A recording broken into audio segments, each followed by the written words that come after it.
Bienvenue à la leçon 4 sur l'initiation à la langue photonique.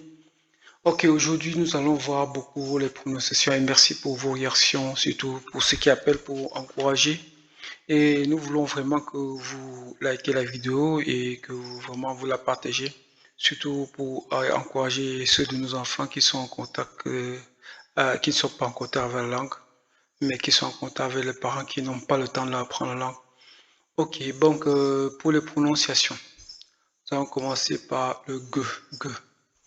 Ngum. Ngum veut dire écoute-moi, je te dis ceci, ou bien alors, comme on dit vulgairement, enfin pas vulgairement, comme on dit souvent, je dis hein, donc Ngum. Ngimta, voilà, Ngimta c'est les criquets. Le G là, c'est on a Ngimta, ok. Bon, maintenant nous avons le G, avec U, I, Guye. Voilà, ok. Alors, il y a le Ngui, G-U-E-Y-M, Nguim, Nguim, Nguye, Nguim. Alors, là, nous avons, je crois que le Nguye, là, on a déjà vu ça précédemment et ce n'est que pour une petite révision que l'on revient encore sur ces prononciations. Et comme vous savez, la présentation est structurée en deux parties, le mot usuel et la prononciation. On commence par une prononciation parce que ça aide par suite sur l'utilisation des mots usuels. Et nous allons commencer par ici. Maintenant, nous allons entamer les mots usuels de manière un peu plus thématique pour renforcer davantage de connaissances approfondies dans certains thèmes de la vie commune. Ok. Yep. Pour le X que vous avez vu là, je crois que vous connaissez déjà comment ou l'utiliser le comme le ro du grec, mais nous avons le X ici, hiep épinglé. Zmuhiep, ça veut dire l'endroit où je me trouvais serré. Il y a beaucoup de gens qui sont et les gens se marchent dessus. On dira zmuhiep. Ah, ok. Ici c'est être sage. La sagesse, être sage. On dit Archi, il est sage. C'est-à-dire qu'il a échappé peut-être à un piège qu'on l'a tendu ou bien il a su éviter une faute grave qui pouvait lui causer une sanction. Ou bien alors il a appris de ses erreurs. Quelqu'un qui apprend de ses erreurs, on dit qu'il a Archi. Donc il a appris de ses erreurs. Par contre, quand on dit Kodiki, celui qui n'apprend jamais de ses erreurs. Je crois que généralement, c'est nos anciens qui disaient Kodiki pour parler d'un enfant qui tombe tous les jours sur la même erreur sans savoir l'éviter. Ok. Donc, nous avons appris ce mot-là. Bon, je crois que c'est enrichissant aussi. L'article, la thématique aujourd'hui, c'est l'article. Bon, en Photoni nous ont dit que avant de continuer avec les articles en langue photonique, j'aimerais signaler que cette vidéo est mise en ligne avec l'appui de Karim, le centre de radiologie et d'imagerie médicale à Yaoundé, sur la route de Colbisson. Donc, juste quand vous quittez Mokolo, on a la Colbisson sur la route gauche, à 300 mètres. Karim rime toujours avec la culture et vous offre le matériel à la pointe de la technologie pour l'amélioration de votre santé. Merci. Et là, peut se prononcer devant un monde éteux sur le palmier. Bon, il y a aussi le M pour le pluriel. Pour le pluriel, on dit mpa. Donc, mpa pour pas, qui est la maison, bien la case. Ok, il y a des mots au singulier qui viendront comme par là, ici là, comme le quand, qui est l'assiette, c'est quand. Après, alors, donc, par contre, on dira et quand, magie, quand, les magies. Par exemple, pour désigner la femme, on dira penguin. Ça, c'est pour le pluriel de la femme. Les femmes, c'est les femmes penguin. On dit mengue parce qu'il y a M, mais on dit encore penguin. Voilà. Le verbe que vous avez, c'est plutôt P. P ici, MP qui fait la différence dans le pluriel. Donc, on dit me tout, on dit me tout, donc, pour désigner les voitures. Donc, vous voyez que c'est avec l'usage que certains pluriels, certains mots au pluriel vont se prononcer. Donc, dans cette cas, on a vu le M là. Comme je crois que ça c'est déjà vu plus haut. Donc, il y a le P. Pour dire les. P. On dit pemcam, pemcam. Ça veut dire les notables. Donc, ce P là peut remplacer le pluriel aussi. Donc, nous avons vu dans le P, le M devant le M devant pour signifier le pluriel. Nous avons vu E qui est le singulier. Le pluriel c'est M. Ok. Pas et quand, m'kan. Ok. M'penguie, mais je dis que le P ici, c'est là on dit menguie, on dit m'penguie. Donc, le M là, ce n'est plus le même M ici.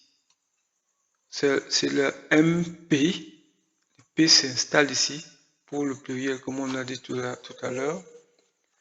Et donc, je crois qu'il y a le P, comme on a dit tout à l'heure, pem, cam, oui, pour dire les notables. Donc, avec l'usage, je crois que au fur et à mesure que nous avons avancé la leçon, il y aura des cas, des figures qui vont nous permettre de mieux maîtriser cela. C'était pour signaler comment est-ce que le pluriel est utilisé dans la langue Futuni de manière vraiment substantive. Ce n'est pas toutes les leçons, toute la leçon. Ok, les mots usuels. Nous allons prendre pour thématique la maison comme la dernière fois. Bon, on avait dit Dienzo, on va maintenant plutôt dans la structure de la maison. Ok, le C de la maison s'appelle Kengdie. Contrairement à Nkundie, qui est le plafond de la maison. Jamais et au village, ces plafonds sont faits en bambou. On appelle ça Nkundie, c'est là où on sèche les arachides. Et même le maïs, les récoltes fraîches pour chauffer. Avec comme on a dit tout à l'heure, la dernière fois, on chauffe avec principalement de quoi? Je pense qu'on avait parlé de ce bois qu'on met là pour garder la chaleur en haut de la clé.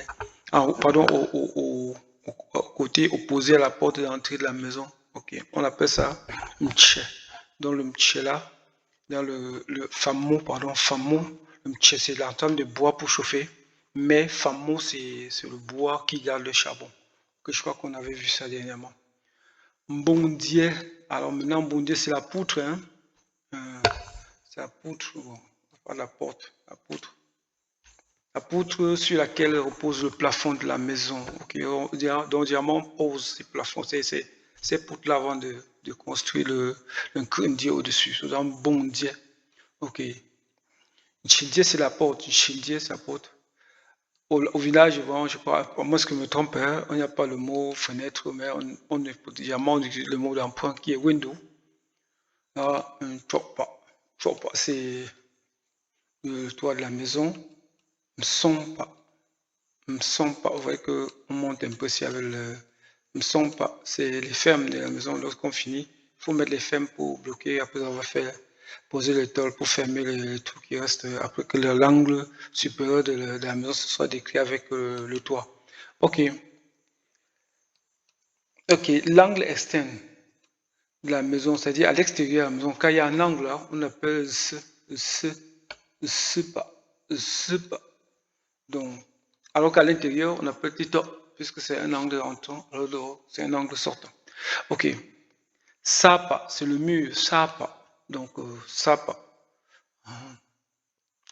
Tupa, c'est la fondation.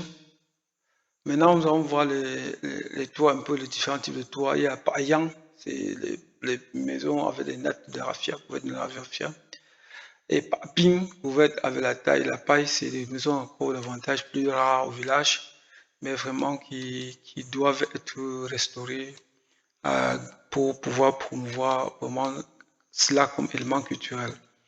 Parce que même en Europe, il y a des côtés, ce qu'on appelle le côté chat, c'est vraiment les parties de toile de chambre très bien fait, très beau. Ok, Pazing, c'est la case couverte de tôle. Pazing et Pacha, la maison en terre. Pacha, maison en terre. Pacha Tam Tam, c'est la maison en terre battue. Tam Tam, voilà. Pas simique. Alors, tu as encore le mot d'emprunt. Pas simique, c'est la maison en du fait de ciment. Simique, ça vient du ciment. Pas plan. Bon, pas plan, c'est la maison en planche. Pas tout. Alors, pas tout. Bon, j'aimerais bien qu'on voit le T-H-E-U-E. Tout. C'est qui est différent de tout. Tout. Voilà. Maison en fer. Ok. Maison bâtie à base de fer. Ok. Mbomcha, c'est fait de briques. Mbomcha.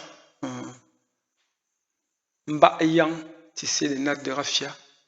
Mbompa, construire la maison. Finpa, vendre la maison. Le compte c'est Njupa, Njupa, Njupa, Njupa, ok. Njupa, ok. Ntopa, voilà, Ntopa, c'est incendie la maison. Nyepa, embellir la maison. Huepa, Huepa, est-ce qui vient là? Huepa, détruire la maison. Simpa, évidemment, c'est. Aujourd'hui, on dit Kuipa parce qu'on utilise les clous pour taper dessus. Mais avant, c'est Simpa, c'est couvrir la maison sans. On utilise les pailles ou bien les nettes de raffia. Ok. Kuipa, construire une maison. Ok. Bon, maintenant, ici, emporter la maison, ça dit que. Pardon, il y a un quad ici, pardon. Il y a emporter une maison, le vent, par exemple, la tornade peut emporter une maison. On dit, on ne quad pas. Ça ne veut pas dire qu'on porte une maison pour partir. Clairement, c'est parce que l'essence d'une maison, ce sont toi. Quand il n'y a plus de maison, de toi, il n'y a plus de maison. Donc, c'est on ne quad pas. Donc, c'est le vent emporter le toit. On dit, fois quad pas. Ça dit que le vent a porté la maison. Quad pas. Ok, voilà un peu tous les éléments que je pensais qu'on pouvait un peu regarder aujourd'hui. En revenant là-dessus, sur la vidéo, vous pouvez retourner, vous pouvez enregistrer la vidéo. Et si vous voulez cette vidéo déjà enregistrée, peut-être vous m'écrivez seulement et puis je peux vous envoyer ça inbox. Ok, merci beaucoup. À la prochaine. Merci, bye bye.